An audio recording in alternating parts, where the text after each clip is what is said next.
안녕하세요. 선생님이랑 2020학년도 고3 9월 평가원 27번부터 31번 문제 해설을 진행을 할 거고요. 여러분들 상당히 까다로웠을 것 같습니다. 특히 어떤 게 까다로웠었냐면 뒤에 있는 30번 문제 굉장히 까다로웠을 것 같아요. 보기 사례 문제입니다. 보기 사례 문제가 2호 회차 2020학년도 고3 9월 평가원 국어에서 전체 오답률 1위를 기록했던 그런 문항입니다. 자, 그래서 앞으로 선생님이랑 법지문을 읽을 때 어떻게 읽어야 되는지, 그리고 이런 보기 문제가 나왔을 때 어떻게 접근해야 되는지, 이런 걸 좀 여러분들이 배워가는 시간이 됐으면 좋겠습니다. 자, 같이 볼게요. 첫 번째 단락부터 보겠습니다. 지문 볼게요. 자, 첫 번째 단락에서 여러분들이 항상 생각해줘야 되는 게 뭐냐면, 화제와 앞으로 전개될 내용을 예측을 해줘야 돼요. 자, 일단 첫 번째 단락을 먼저 보실 때, 뭐랑 뭐 나와요? 점유와 소유 나옵니다. 우리 생각에는 점유랑 소유가 차이가 없어 보이는데 이 두 가지가 다르다라고 나와 있습니다. 점유는 뭐래? 점유라는 거 물건에 대한 사실상의 지배 상태라고 나와 있고요. 소유라는 건 뭡니까? 어떤 물건을 사용, 수익, 처분할 수 있는 권리라고 나와 있죠. 선생님 점유랑 소유랑 여러분들 언뜻 하면 헷갈릴 수 있기 때문에 같은 U자 돌림에다가 우리가 생각할 땐 점유랑 소유 어때? 법 공부했던 사람들이 아니기 때문에 요거 두 개 같은 거 아닌가? 이런 생각하면서 여러분들 지문을 읽을 때 잘못 이해할 수 있어. 그래서 선생님 같은 경우에는 여러분들 법지문에서 이렇게 한 글자나 뭐 두 글자 이렇게 되게 헷갈리고 그런 것들 있죠? 그런 거는 되도록이면 동그라미 네모 표시하면서 읽습니다. 그래야 여러분들 실수를 안 해요. 자, 선생님이 편의상 점유에다 동그라미 쳤고요. 편의상 소유에다가 네모 박스 쳤습니다. 점유와 관련된 게 나오면 동그라미 칠 거고요. 소유와 관련된 이야기가 나오면 네모 박스를 칠 겁니다. 자, 그래서 결론. 점유자와 소유자가 항상 일치하지 않는다라는 얘기가 나오고 있네요. 그렇죠. 누군가에게 빌려줬을 때 그 사람이 가지고 있으면 점유하는 것이지만 내 물건을 예를 들어서 선생님이 여기 분필을 여러분들한테 빌려줬어요. 그럼 여러분들 요거 누구 거야? 내 거지. 그치. 선생님 거죠? 선생님 거야. 선생님 거. 선생님이 소유하고 있는 거야. 하지만 선생님이 너희의 학생한테 빌려줬기 때문에 학생이 점유하고 있는 상태인 거예요. 여기까지는 이해됐을 겁니다. 그리고 법지문 선생님이 법지문 추상적이에요. 굉장히 추상적입니다. 그럼 여러분들이 최대한 가능한 선에서 나와 내 친구 이야기로 바꿔서 이해를 해줘야 그래도 기록이 조금 더 오래 남아. 이해도 훨씬 더 잘 되고요. 항상 형상화하세요. 두 번째 단락입니다. 자, 그래서 물건을 빌려 쓰거나 보관하고 있는 것을 포함하여 물건을 물리적으로 지배한 상태를 직접 점유라고 하고요. 또 두 번째 어떤 게 또 나와요? 간접 점유라는 것도 나오는데 그건 뭐래? 어떤 물건을 빌려 쓰거나 보관하는 사람에게 그 물건의 반환을 청구할 수 있는 권리를 가진 사람도 사실상의 지배를 한다고 볼 수 있대요. 자, 이런 걸 간접 점유라고 한답니다. 자, 그럼 정리. 자, 두 번째 단락에서 우리 뭐 해주고 있냐면 요 점유의 개념을 두 가지로 나눠서 구분을 하고 있습니다. 어떤 것과 어떤 것이 나왔냐면 자, 점유에는 두 가지가 있어요. 어떤 거? 직접 점유라는 게 있고요. 그 두 번째 간접 점유라는 게 있답니다. 자, 일단 다시 보시면요. 자, 직접 점유라는 건 뭐래? 빌려 쓰거나 보관하고 있는 것을 포함해서 물리적으로 내가 직접 가지고 있는 거. 이게 직접 점유고, 간접 점유는 뭐래요? 간접 점유는 내놔라고 할 수 있는 거야. 다시 한번 내놔라고 할 수 있는 게 무슨 뜻이야? 반환 청구권. 그러니까 어떤 물건을 빌려 쓰거나 보관하는 사람에게 그 물건의 반환을 청구할 수 있는 권리라는 거예요. 그게 간접 점유. 자, 그럼 한번 생각을 해봐야 돼. 요것도 여러분들이 그냥 글만 읽어서는 이해가 잘 안 됩니다. 자, 예를 들어서 자, A라는 사람, 선생님이 지금 A라는 학생한테 분필을 빌려줬습니다. 자, 쌤이 A라는 학생에게 쌤이 분필을 빌려줬어요. 자, 그럼 이 분필의 소유자는 누굽니까? 소유자. 분필의 소유자는 선생님이에요. 소유자. 맞죠? 자, 근데 이 분필이 A라는 학생에게 넘어갔기 때문에 이 A라는 학생이 지금 뭐 하고 있어요? 점유하고 있어요. 여기까지 괜찮죠? 자, 그리고 이 A라는 학생이 빌려갔기 때문에 빌려간 것과 보관하는 것을 포함하는 걸 뭐라 그런대요? 직접 점유라고 한대요. 여기까지 괜찮아요? 여기까지 괜찮아요? 자, 근데 선생님은 빌려준 거기 때문에 내놔라고 할 수 있는 권리가 있어. 그치? 그걸 여기서 뭐라고 한대요? 간접 점유라고 한대요. 여기까지 됐습니까? 여기까지. 자, 여러분들이 지금 소유, 점유, 그리고 직접 점유, 간접 점유 이런 거 나왔을 때 자, 요 개념어가 굉장히 흔들흔들할 거예요. 왜? 이름도 비슷하고 무슨 차이인지도 잘 모르겠고 그래요. 자, 그럴 땐 선생님이 항상 얘기했던 형상화 쓰세요. 형상화. 선생님 지금 엄청 어려운 사례를 가지고 왔나요? 일반적인 사람들이 생각할 수 없을 만한 그런 사례를 가지고 나온 게 아니야. 요 정도면 여러분들 충분히 생각해 볼 만합니다. 이어서 붙여볼 수 있겠죠. 맞습니까? 아, 그렇구나. 자, 그런데 직접 점유도 간접 점유도 둘 다 뭐래요? 점유랍니다. 아, 또 같은 얘기 해주고 있네. 자, 근데 점유라는 게 어떤 기능이 있냐면 소유자를 공시하는 기능이 있답니다. 아, 이 점유하고 있으면 소유자를 공시하는 기능이 있대요. 공시 기능. 자, 그럼 공시가 뭘까? 공시란 그 아래 뜻 나와 있습니다. 물건에 대해서 누가 어떤 권리를 가지고 있는지 알려주는 것이래. 그래서 대부분의 동사는 점유에 의해서 뭐가 소유권이 공시된대요. 아, 그럼 정확하게 뭐가 공시되는 거야? 소유권이 공시되는 거야. 여기까지. 됐습니까? 됐습니까? 그쵸? 근데 한번 볼까요, 여러분들? 이거 봐봐. 자, A라는 요 친구는 지금 점유하고 있고 직접 점유하고 있어. 그치? 근데 점유가 뭐라고? 공시기능을 가지고 있대. 그럼 이거 A 거야? 소유권? 맞아요? 맞아요? 아닙니다. 아닙니다. 자, 우리 지금 뭐 봐줘야 되냐면 다시 한번 공시란 물건에 대해 누가 어떤 권리를 가지고 있는지 알려주는 것인데, 자, 대부분의 동사는 점유에 의해서 소유권이 공시된다라는 거야. 공시된다는 거. 그러니까 소유권 공시 기능이 있지만 얘가 그렇다고 소유자인가? 아니야. 흔들리면 안 돼. 다르게 생각해야 돼요, 여러분들. 자, 일단 뒤로 넘어가 볼게요. 세 번째 단락입니다. 세 번째 단락. 자, 그 세 번째 단락에서 물건의 소유권이 양도되려면 소유자가 양도인이 되어 양수인과 유효한 양도 계약을 해야 된답니다. 자, 그럼 세 번째 단락 내용 한번 정리해 볼게요. 첫 번째. 자, 물건의 소유권 양도.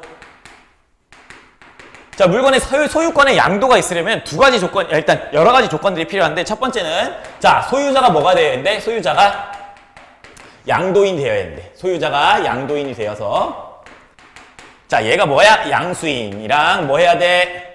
서로 뭐 해야 돼요? 유효한 계약을 해야 돼요. 맞나요? 내용이 그대로 나와 있는 거야. 자, 이에 더해서 두 번째 뭐 해야 됩니까? 두 번째, 소유권 양도를 공시해야 돼. 소유권 양도 공시가 필요한 거야. 소유권 양도의 공시. 자, 이 두 가지 조건이 필요한데요. 자, 점유로 소유권이 공시되는 동산의 소유권 양도는 점유를 넘겨주는 점유 인도로 공시된다. 자, 그럼 다시 보세요. 자, 지금 점유를 넘겨줬잖아. 점유를 이렇게 넘겨주면 선생님은 지금 여기서 뭐 한 거야? 너희들한테 A라는 학생한테 빌려준 케이스를 우리 아까 처음에 상정했었죠. 빌려준 케이스가 아니라 만약에 어떠한 경우 계약을 해서 정말 유효한 계약을 해서 넘겨주는 경우. 이렇게 넘겨주는 경우에 소유권 양도 공시란 이 두 가지가 다 충족되어야지 소유권 양도가 되는 거거든. 그치? 번호를 선생님이 이렇게 썼네요. 미안합니다. 요 1번을 지울게요. 동그라미로 썼으니까 헷갈리지 않게. 자, 기억. 니은으로 놓겠습니다. 기억과 니은. 자, 기억. 소유자가 지금 양도인이 되어서 양수인과 유효한 계약을 해야 되고 소유권 양도 공시까지 해야 돼. 근데 이 소유권 양도 공시는 뭘로? 요 점유를 통해서. 이때 소유권 공시 기능을 하는 거구나. 그러면 소유권이 완벽하게 넘어갔다라고 얘기할 수 있겠구나라는 걸 생각해 보시면 되겠습니다. 여기까지 됐습니까? 자, 그 다음. 자, 양수인이 간접 점유를 해서, 하여. 자, 양수인 여기 있는 사람이에요. 받는 사람. 주는 사람이 양도인이고, 받는 사람이 양수인입니다. 다시 한번 볼게요. 양수인이 간접 점유를 하여, 소유권 이전이 공시되는 경우로서, 자, 점유 개정과 반환 청구권 양도 이 두 가지가 있다라고 합니다. 자, 그럼 다시 한번 생각해 보세요. 자, 양수인이 뭐 하는 경우야? 양수인이 간접 점유하는 거예요, 경우야. 얘가 지금 간접 점유하고 있대. 근데 우리 간접 점유라는 얘기 위에서 언제 나왔었어요? 간접 점유라는 건 뭐야? 얘 뭐야? 반환 청구권이 있는 상태를 얘기했었지. 근데 양수인이 간접 점유한다고? 양수인이 간접 점유한다는 건 양수인이 뭐 한다는 거야? 반환 청구권을 가진다는 얘기예요. 반환 청구권. 맞나요? 선생님이 지금 새로운 이야기를 한 게 아니라요. 위에서 나왔던 얘기를 여기에 붙여서 다시 한번 탄탄하게 먹고 간 거야. 자, 간접 점유는 언제였어? 반환할 수 있는 반환 청구권. 반환 내놔라라고 할 수 있는 그 청구를 할 수 있는 권리를 가지고 있을 때 간접 점유라고 위에서 얘기했었죠. 맞습니까? 어디 나와 있어요? 두 번째 단락에 직접 점유와 간접 점유의 설명 나와 있을 때 간접 점유는 이런 거라고 했습니다. 그럼 받는 사람이 지금 간접 점유, 그러니까 반환 청구권을 받는 경우에는 지금 두 가지 케이스가 있다라고 나와 있죠. 그치? 공시되는 경우로. 자, 두 가지가 있습니다. 자, 점유 개정과 반환 청구권 양도가 있대요. 점유 개정과 반환 청구권 양도. 자, 그래서 두 가지 케이스를 선생님이 미리 조금 적어놨어요. 자, 요걸 조금 가지고 이해를 해볼 건데, 자, 봅시다. 자, 예를 들었으니까 여러분들 요거는 반드시 이해를 해주라는 거야. 반드시 이해해주라는 거야. 자, 여기 이렇게 잘라서 한번 이해를 해볼게요. 자, 예를 들어, 자, A가 B에게 피아노의 소유권을 양도하기로 계약을 했어. 소유권 양도하기로 계약을 했어요. 자, 그런데 어떻게 사흘간 빌려 쓰는 것으로 합의한대. 그럼 일단 지금까지 누가 가지고 있어? 소유권은 B에게 넘어갔어. 맞아. B에게 양도했어. 하지만 A가 직접 점유하고 있는 상태야. 직접 점유하고 있는 상태. 사흘 동안. 하지만 B는 달라고 할 수 있지. 사흘 후에 반환 청구권을 가지고 있는 존재입니다. 자, 그래서 이처럼 양도인이 지금 준 사람이 A야. 양도인이 직접 점유를 유지하지만 양수인에게 점유 인도가 이루어진 것으로 간주되는 경우를 뭐라고 한대요? 요걸 점유 개정이라고 한답니다. 그럼 요 케이스가 뭐야? 이제 점유 개정의 케이스. 자, 점유 개정 다시 한번 이해해 볼게요. 점유 개정은 자, 양도인이 지금 넘겨준 사람이 소유권 양도를 했어, B에게. 그렇지만 직접 점유는 본인이 하고 있는 상태.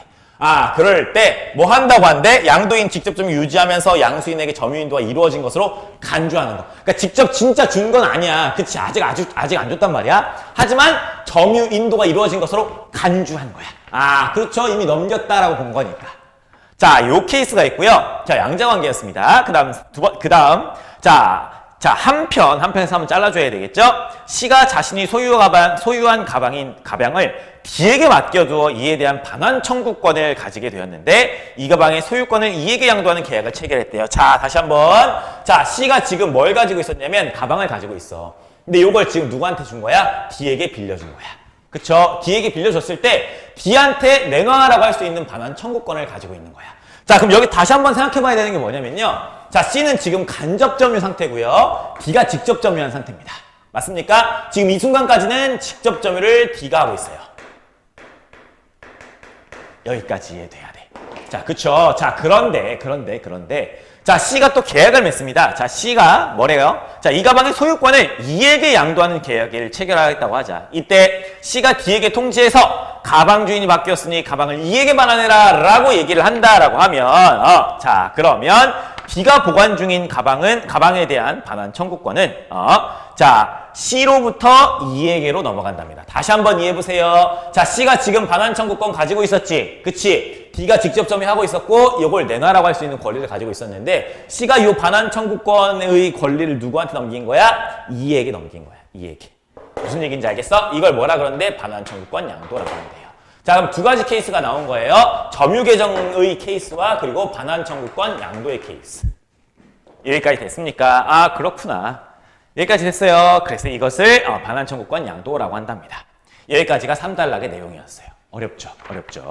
자, 그 다음 네 번째 단락입니다. 네 번째 단락. 양도인이 소유자가 아니더라도 양수인이 점유인도를 받으면 소유권을 취득할 수 있을까? 물음이 나왔습니다. 문제 상황이 뭐예요? 양도인이 소유자가 아니더라도, 자, 이게 뭔 소리지? 자, 여기서 지금 여러분들 당연하다고 생각했던 게 뭐야? 자, A가 본인이 소유권을 가지고 있잖아요. 그치? 소유권을 가지고 있으니까 이걸 넘긴 거 아니야? 그쵸? 다시 한번 보세요. 양도인 소유자가 아니더라도, 그럼 뭔 소리야? 양도인 소유자가 아니라는 거 여기서 여러분들 한번 의심해야 돼요. 이게 뭔 개소리지 했을 때 양도인이 소유자가 아니면 원래는 팔면 안 되는 거야. 그치? 상식적으로 봤을 때 팔면 안 돼. 자, 선생님이 지금 요 리모컨을 만약에 선생님 거라고 가정을 해보자. 그럼 내가 내 맘대로 팔아도 괜찮죠. 하지만 요 리모컨은 선생님 게 아닙니다. 학원 거예요. 그럼 선생님이 지금 요걸 가지고 있단 말이야. 이걸 남한테 팔았어. 그럼 나는 소유자가 아닌데도 양도인이 된 거야. 그럼 나쁜 놈이지. 미친놈이죠. 자, 그런데 그 케이스에 대해서 이야기를 해주고 있습니다. 4번 단락. 아마 여러분들이 여기서부터 흔들리는 친구들이 굉장히 많았을 거야. 조금 힘들면 3단락부터 흔들렸을 수도 있는데 4단락이 왜 흔들리냐면 양도인이 소유자가 아니라는 케이스를 이해를 못해서 그런 거야. 근데 요건 지금 정상적이지는 않은 상황인 겁니다. 무슨 얘기인지 알겠어요? 다시 한번 읽어볼게요. 양도인이 소유자가 아니더라도 양수인이 점유인도를 받으면 소유권을 취득할 수 있을까? 자, 점유인도 받았다는 게 뭐야? 점유인도 받았다는 게 여기서 여러분들 점유인도란 얘기 했었죠? 여기서 물론 이제 이루어진 것으로 간주한 상태고 점유인도는 정말로 점유를 넘겨버리는 거야. 점유권을 넘겨버리는 거 얘기하는 겁니다. 자, 점유로 공시되는 동산의 경우 양수인이 충분한 주의를 했는데도 양도인이 소유자가 아님을 알지 못한 채 양도인과 유효한 계약을 하고 또 점유인도로 공시를 했다면 점유를 넘겨주면 대부분의 동산들은 어땠어요? 대부분의 동산들은 점유하면 그게 소유권 공시 기능을 수행한다 했었죠. 자, 그래서 점유인도로 공시를 했다라고 하면 자, 양수인은 소유권을 취득한다. 이것을 선의 취득이라고 하네요. 선의 취득. 아, 이런 케이스가 있구나. 이런 케이스가 있구나. 그럼 여러분들이 여기에 이해가 잘 안 될 거야. 근데 1차적으로 여러분들 선생님이 지금 이해시켜주긴 할 거예요. 근데 이해시켜주긴 하는데 여러분들 수학 공부할 때도 그렇죠. 앞에 선생님이 풀어주시면 저렇게 간단한 건데. 근데 여러분들 나중에 여러분들이 똑같은 거 풀어보려고 하면 돼요? 안 돼요? 잘 안 됩니다. 잘 안 돼요. 그러면 선생님이 요걸 일단 요 얘기를 왜 했냐면은 여러분 선생님 지금 이해시켜주긴 할 거야. 근데 여러분들이 요 처음에 읽을 때 요걸 이해 못한 이유는 뭐냐면 일단 여러 가지가 있겠지. 근데 아마 선생님 생각에는 대부분의 친구들이 그 양수인, 양도인 그리고 소유권자 이런 거의 개념을 혼동해서 그랬을 확률이 높습니다. 혼동하면 안 됩니다. 여러분들 개념어가 뭔지 정확하게 안 와닿으면 절대 이해가 안 돼요. 그래서 선생님 그걸 해결할 수 있는 방안으로 뭘 얘기해 준 거야? 형상화시키고 내 친구 사례 들어보고 이렇게 하는 거예요. 알겠습니까? 자, 그래서 다시 한번 이해를 해볼게요. 우리 선의 취득하는 경우. 선의 취득이 어떻게 나타나느냐? 요거 한번 다시 보겠습니다. 선의 취득. 자, 일단 정상이 아니야. 자, 양도인이 양도를 해. 양도인이 양수인에게 양도를 합니다. 자, 양도인이 양수인에게 양도를 해. 근데 얘가 지금 가지고 있었으니까 양수인에게 넘길 수 있었겠죠? 일단 얘는 뭐는 맞냐면 점유자는 맞아요. 점유자는 맞습니다. 점유자는 맞아요. 점유자지만 뭐가 아닌 상태? 소유자가 아닌 거야. 소유자가 아닌 상태인 거야. 다시 한번. 자, 양도인이 소유자가 아니더라도 양수인이 점유인도를 받으면 요 상황에 대해서 얘기한 거지. 그럼 요게 뭐야? 점유인도. 자, 그럴 때 양수인이 몇 가지 조건만 충족하면 어떻대요? 소유권을 가질 수 있답니다. 자, 일단 첫 번째 어떤 거야? 첫 번째, 동산인 경우. 자, 동산인 경우에는 어떻대? 양수인이 충분히 주의를 줘야 돼. 양수인의 충분한 주의, 요게 필요한 거예요. 자, 그 다음 세 번째, 양도인이 소유자가 아님을 알지 못한 채, 요게 필요한 거죠. 양도인과 뭐 해야 돼? 유효한 계약. 자, 유효한 계약을 맺었어. 자, 그리고 나서 마지막. 자, 점유인도로 뭐 했을 때? 공시했을 때. 자, 그러면 요거는 뭐야? 어떤 케이스? 요게 케이스가 뭐라고 이런 케이스를 뭐라고 한대요? 선의 취득이라고 한대요. 선의 취득. 여기까지 됐습니까? 여기까지 됐습니까? 양도인 나쁜 놈이죠. 양도인 나쁜 놈이에요. 근데 여러분들 요거 읽을 때 아마 대부분의 학생들은 이러면 되나? 이러면 안 되지 않나? 이런 생각을 못 했을 거야. 그냥 모르겠다. 글씨니까 읽어야지. 이런 생각했겠죠. 자축 볼게요. 자, 다만. 간접 점유에 의한 인도 방법 중 점유 계정으로는 선의 취득을 하지 못한답니다. 자, 하나의 한계가 있어. 버트 뭐는 안 된대요. 다시 한번 점유 계정으로는 안 된대요. 점유 계정은 선의 취득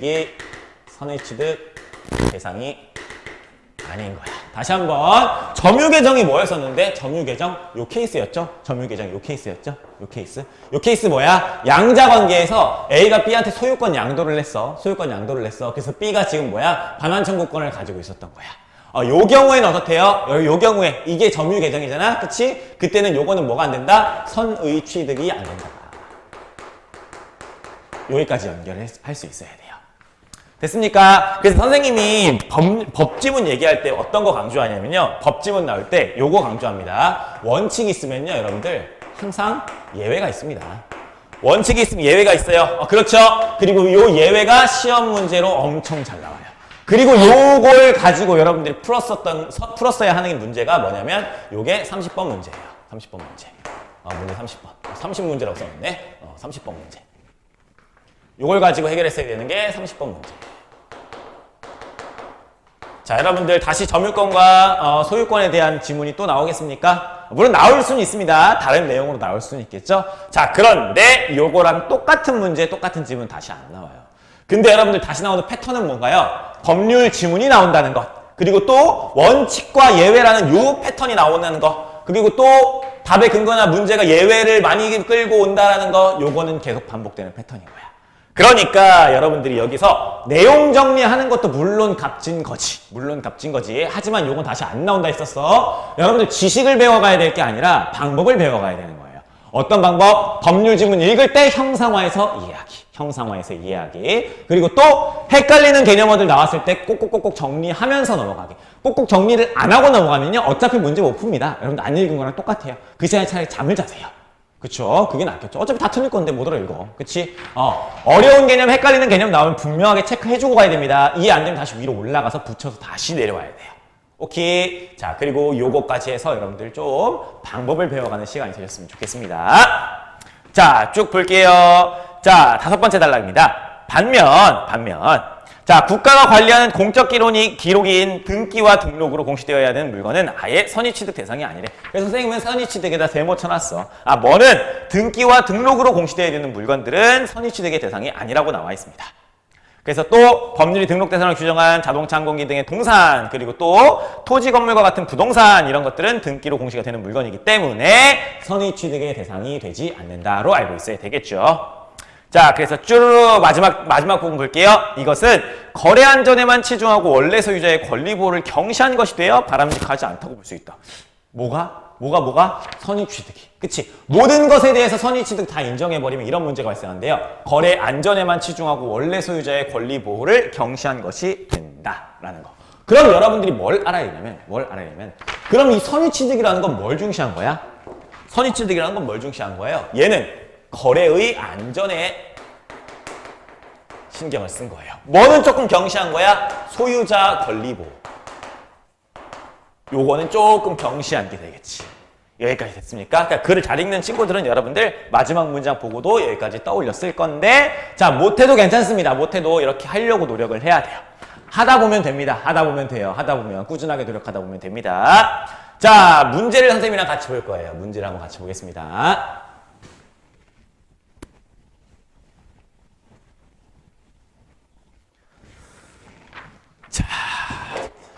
자, 27번 문제입니다. 27번 문제.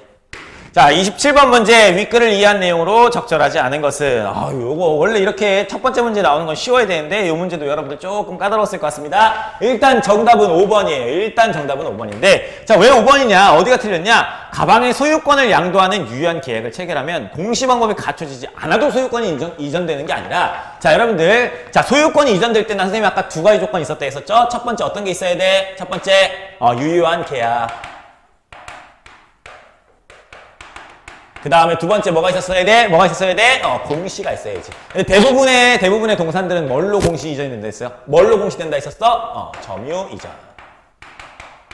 이었었죠? 근데 5번은 뭐라 그래? 공시 방법이 갖춰져야지. 그치? 점유 이전이 일어났어야 그때 소유권이 인정된다라고 볼 수 있어요. 여러분 조금 헷갈렸을 게 몇 번이냐면 4번 선택지 조금 헷갈렸을 것 같습니다. 4번 한번 같이 볼게요. 자, 가방에 대해 누가 소유권을 가지고 있는지를. 자, 그러면 문제를 한번 같이 보겠습니다. 문제 27번 문제 같이 볼게요. 27번 문제. 자, 윗글을 이해한 내용으로 가장 적절하지 않은 것은 고르라고 했는데 일단 정답은 5번입니다. 자, 5번부터 한번 같이 봅시다. 가방의 소유권을 양도한 유효한 계약을 체결하면 공시 방법이 갖춰지지 않아도 소유권이 이전된대. 자, 그런데 아까 우리 소유권 이전할 때 두 가지 조건이 있었지. 자, 두 가지 조건이 뭐였어? 일단 첫 번째 유효한 계약을 해야 돼. 맞습니까? 자, 그리고 두 번째 뭐였어요? 그렇지. 점유 이전. 자, 이 점유 이전만 하면은 다 되나? 대부분의 동산들은 된다고 했었어요. 점유 이전하면 뭐가 돼? 이게 공시거든. 맞습니까? 그랬죠? 자, 근데 5번 선택지 보세요. 소유권 양도한 유효한 계약 체결하면 그 다음 뭐가 필요해? 공시 방법인 점유 이전이 필요한 거야. 요 두 가지가 다 갖춰졌을 때 온전하게 소유권 이전이 된다라고 했었습니다. 따라서 정답 5번 적절하지 않은 거예요. 여러분들이 4번이 조금 헷갈렸을 것 같아. 4번 한번 같이 볼까? 가방에 대해 누가 소유권을 가지고 있는지를 알게 해주는 방법은 뭘까요? 자, 일단 누가 소유권을 가지고 있는지 알게 해주는 거. 이게 뭔데? 이게 뭐야? 이게 공시야. 우리 2단락에서 아래에서 네 번째 줄입니다. 자, 공시란 물건에 대해 누가 어떤 권리를 가지고 있는지 알려주는 것이다. 이게 뭐래요? 공시래요. 그럼 가방에 대해 공시해주는 방법은 뭐래요? 점유? 맞는 얘기죠. 왜? 대부분의 동사는 뭐래? 점유를 통해서 공시한다라고 나와 있었기 때문에 27번은 4번은 적절한 이야기입니다. 오케이. 자, 그 다음에 28번 문제 한번 가겠습니다. 28번 문제. 자, 28번의 문제 정답 역시 5번입니다. 그럼 왠지 한번 선생님이랑 같이 볼 거야.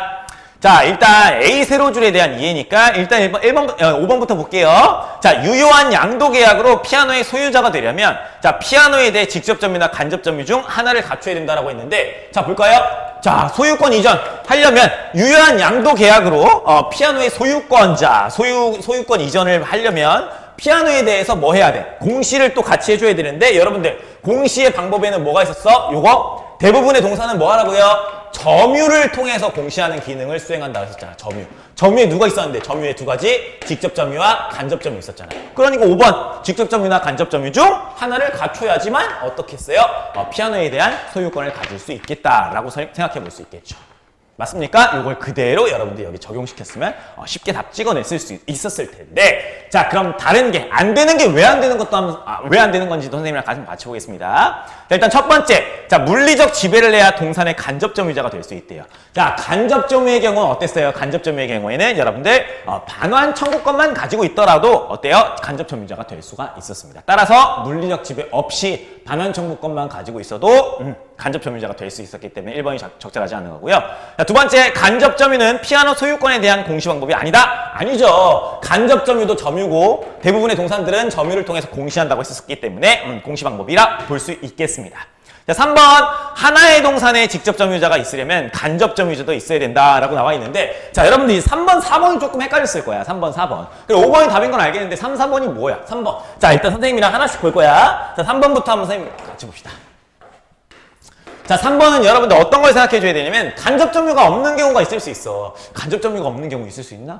당연히 그렇습니다. 원래 여러분들 이 점유라는 거 우리 일반적으로 점유랑 소유랑 비슷하다고 생각하잖아. 그치? 물론 같지 않다라고 했었어. 물론 지문을 같지 않다고 했지만 여러분 자꾸 같지 않은 것만 보니까 같은 걸 여러분들 놓치는 거야. 소유권자가 본인이 직접 점유하고 있으면 뭐야? 그거는 직접 점유자가 끝이잖아. 소유권자랑 점유자랑 같으면 어때? 직접 점유밖에 없는 거지. 간접 점유자는 어때? 뭔가 빌려줬을 때 반환 청구권을 가지고 있는 걸 간접 점유를 했으니까요. 그렇겠죠? 그 다음 4번 한번 같이 생각해볼까요? 4번 한번. 자, 4번. 피아노에 직접 점유자가 있으면 그 피아노의 간접 점유자는 소유자가 아니다. 요거는 뭘까? 여러분들 요거 어떻게 해석해야 돼요? 여러분들 자, 생각을 한번 해봅시다. 소유자가 타인에게 빌려주는 경우가 있을 수 있어요. 예를 들어서 자, 선생님 피아노의 소유자야. 자, 소유자야. 자, 그리고 이 피아노를 친구한테 빌려줬어. 친구한테 빌려줬어. 자, 그럼 이 순간 빌려준 순간 선생님 소유권자면서 동시에 간접 점유자입니다. 그럼 이 친구가 뭐가 되는 거예요? 직접 점유자가 되겠죠. 소유권자는 아니겠지만. 자, 4번 한번 다시 볼까? 피아노에 직접 점유자가 있으면 직접 점유자가 있으면 그 피아노의 간접 점유자는 소유자가 아니다? 아니죠. 소유자가 맞을 수도 있습니다. 이렇게. 이 반례를 떠올리는 게 여러분들 실전에서 잘 될까요? 잘 안 되겠죠. 요런 건 이제 어떻게 해야 되냐면 정답이 딱 맞는 정답 한 번에는 물론 안 보이겠지만 5번 찍고 3, 4번을 깊게 생각하지 않는 방법이 실전에서는 오히려 더 나을 수도 있어요. 실전에서는. 오케이. 일단 선생님은 수업하는 상황이니까 3번, 4번도 반례 이렇게 들어서 적절하지 않다라고 설명을 했습니다. 자, 그 다음 29번 문제입니다. 29번 문제. 29번 문제는 어렵지 않았을 것 같아요. 정답 2번입니다. 어렵지 않았을 것 같습니다. 선생님이 요거 뭐가 잘못됐는지 체크해놨으니까 프린트 보고 한번 쓱 보세요. 이건 어렵지 않았을 겁니다. 자, 그 다음 대망의 30번입니다. 30번. 요 문제가 조금 빡셌을 것 같아요. 자, 30번 문제 보면은 일단 정답부터 얘기해 줄게요. 정답은 3번입니다. 정답은 3번입니다. 그런데 여러분들이 보기를 한번 정리를 해봐야 돼요. 보기. 자, 여기 지금 요 세트 핵심은 여러분들 30번이에요. 30번. 30번에 여러분들 앞으로 보기 볼 때 요렇게 볼 거야. 보기 볼 때. 자, 뭘 해야 되냐면 요 보기가 갑자기 왜 나왔을까를 먼저 생각해 줘야 돼. 왜 나왔을까? 당연히 앞에 있는 지문의 내용 이해했는지를 여러분들한테 평가하기 위해서 너네 얼마나 이해했니를 평가하기 위해서 보기가 있는 거야. 그럼 당연히 앞지문이랑 관련이 있는 지문이겠죠. 다시 한번 앞지문이랑 당연히 관련이 있는 지문일 겁니다. 자, 그럼 일단 한번 생각을 해볼게요, 선생님이랑. 자, 갑과 을은 갑이 끼고 있던 금반지의 소유권을 을에게 양도하기로 하는 유효한 계약을 했대요. 자, 그럼 정리 한번 해보자. 갑이 지금 뭘 가지고 있었어? 반지를 가지고 있었어. 끼고 있었어요. 근데 요 금반지의 소유권을 누구에게? 을에게 넘겨주는 유효한 계약을 했습니다. 그치? 일단 계약한 거야. 자, 계약을 했습니다. 그럼 을 거지? 여기서 바로 을 거라고 하면 안 되죠. 그치? 왜 안 돼? 선생님이 아까 소유권 이전 언제? 소유권 이전 두 가지 얘기했었죠. 이거 놓치면 안 됩니다. 유효한 계약하고 동시에 점유 이전을 통해서 공시까지 해줘야 돼. 자, 근데 선생님 여기서 뭐라고 했어? 계약했다라고만 했는데 소유권 이전됐다고 하면 안 되겠죠. 여기 추가로 뭐 해야 돼? 공시해야 돼. 뭘 통해서? 점유 이전을 통해서. 오케이. 자, 갑이 끼고 있던 걸 을에게 지금 팔았어. 양도하기로 하는 유효한 계약까지 했어. 갑과 을은 자, 갑이 금반지를 보관하고 있다가 직접 점유를 계속 유지하고 있네. 얘가 갑이 지금 팔긴 팔았으나 을에게 이제 뭐가 생겼어? 반환 청구권이 생기긴 했어. 자, 아이씨, 글씨 이렇게 썼네. 미안해요. 자, 을이 지금 반환 청구권을 갖긴 가졌거든. 그래도 이 반지는 누가 가지고 있는 거야? 갑이 가지고 있는 거야. 그럼 얘가 지금 직접 점유하고 있는 상태야. 오케이, 됐습니까? 그랬대요. 을이 요구할 때 넘겨주기로 했어요. 그럼 여러분들이 여기까지를 보고 여러분들 뭐 했어야 되냐면, 요 상황까지는 지금 뭐에 대한 이야기구나. 요 상황까지는 뭐에 대한 이야기구나. 여러분들이 요게 점유계정 이야기구나 라는 걸 알아야 돼요. 여기까지 읽고 점유계정을 반드시 봤어야 됩니다. 요걸 못 봤으면 여러분들 당연히 요 문제 풀기가 굉장히 까다로워요.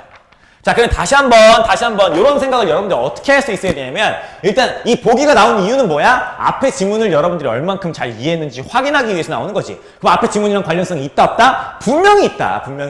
아무 관련 없는 걸 가지고 오면 어떡해요? 그치? 관련이 있으니까 가지고 온 겁니다. 그럼 앞에 지문이랑 어느 부분이 공통적으로 겹치는지를 봐줘야 돼. 근데 이 부분 어땠어? 아까 저희 점유계정할 때 이 부분이랑 비슷하게 나왔었지? 아까는 피아노로 나왔었잖아. 사흘 후에 돌려주는 것으로 계약했던 거. 근데 여기는 사흘 후가 아니라 을이 내놔라라고 할 때 그때 돌려주는 걸로 계약을 맺었으니까 점유계정의 상황인 겁니다. 자, 쭉 볼게요. 자, 을은 소유권 양도 계약을 할 때 양도인이 소유자라고 믿었고 양도인이 소유자인지 확인하기 위해 충분히 주의했다. 자, 여러분들 이 부분 봤을 때 여러분들이 뭐 했을까요? 이 부분. 자, 방금 이야기한 이 부분. 자, 을은 소유권 양도 계약할 때 양도인이 소유자라고 믿었고 양도인이 소유자인지 확인하기 위해 충분히 주의했다. 이 부분 보면서 여러분들이 선의 취득이 된다고 생각할 거야.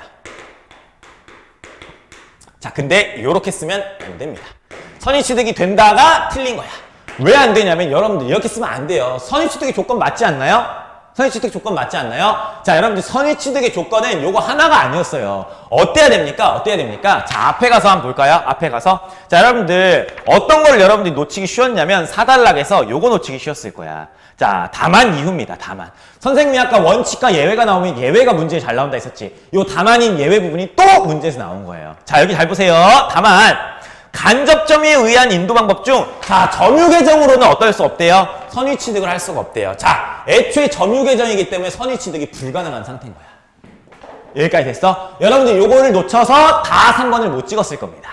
만약에 찍은 사람 있으면 요걸 잘 본 거고, 뭐 찍어서 맞췄으면 어쩔 수 없겠지만, 요걸 못 본 겁니다. 자, 그럼 여러분들, 요 문제는 다시 안 나온다고. 근데 패턴은 뭐가 나온다고? 원칙이 나오면 예외가 나오고, 그 예외가 이제 문제가 될 확률이 굉장히 높다고. 아니나 다를까? 여기서도 그렇게 나왔습니다. 패턴은 반복됩니다. 지문은 반복되지 않고, 문제도 반복되지 않지만, 패턴은 반복됩니다. 요 패턴을 잘 배워야 돼요. 알겠습니까? 자, 다시 한번 뒤로 보기 가서 보겠습니다. 자, 을은 일주일 후에 병과 유효한 양도 계약을 했대. 자, 갑자기 3자 관계로 변했습니다. 병이 나왔어요. 자, 을이 지금 일주일 후에 병과 유효한 양도 계약했대요. 양도 계약했어. 유효한 계약. 자, 그리고 나서 갑에게 통지해서 얘기를 한 거야. 야, 사흘 후에 병에게 금반지를 넘겨줘라 라고 얘기를 한 겁니다. 그럼 을이 가지고 있었던 을이 가지고 있었던 이 반환 청구권이 누구한테 넘어간 거야? 병에게 넘어간 거예요. 요거 우리 처음 보는 거 아닌데? 자, 요러한 상황은 이제 또 뭐가 되는 거야? 요러한 상황은 요 상황은 이제 또 뭐가 되는 거예요? 이 부분은 점유계정이 아니라 요거는 반환 청구권 양도인 거죠.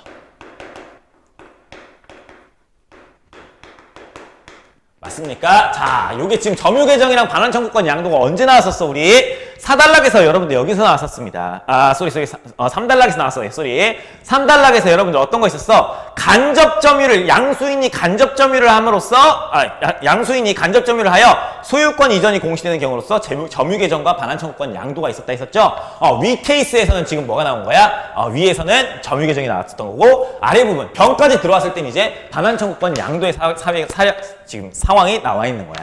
그래서 선생님이 문제 풀어놓은 거 보기를 여러분들 보시면요. 선생님이 지금 두 가지로 쪼개놨어요. 자, 윗부분은 점유계정 상태고 아랫부분은 반환 청구권 양도다. 요걸 여러분들이 글 읽을 때 해줬어야 돼요. 그러니까 보기를 읽을 때 요걸 해줬어야 돼.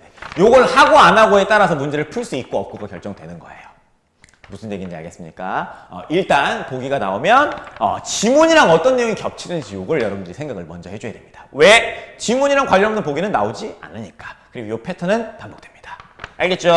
자, 그럼 3번부터 한번 같이 볼게요. 3번 어디가 틀렸냐? 자, 갑이 금반지 소유자가 아니었더라도 병은 을로부터 을이 가진 소유권을 양도받아 취득한다. 아, 여기 왜 틀렸어? 점유계정은 선생님이 선의취득 아니라고 했었지. 다시 한번 봐봐. 갑이 금반지 소유가 아니었더라도, 그치? 갑이 금반지 소유자가 아니야. 양도인이긴 했지. 근데 소유자가 아닌 케이스인 거야.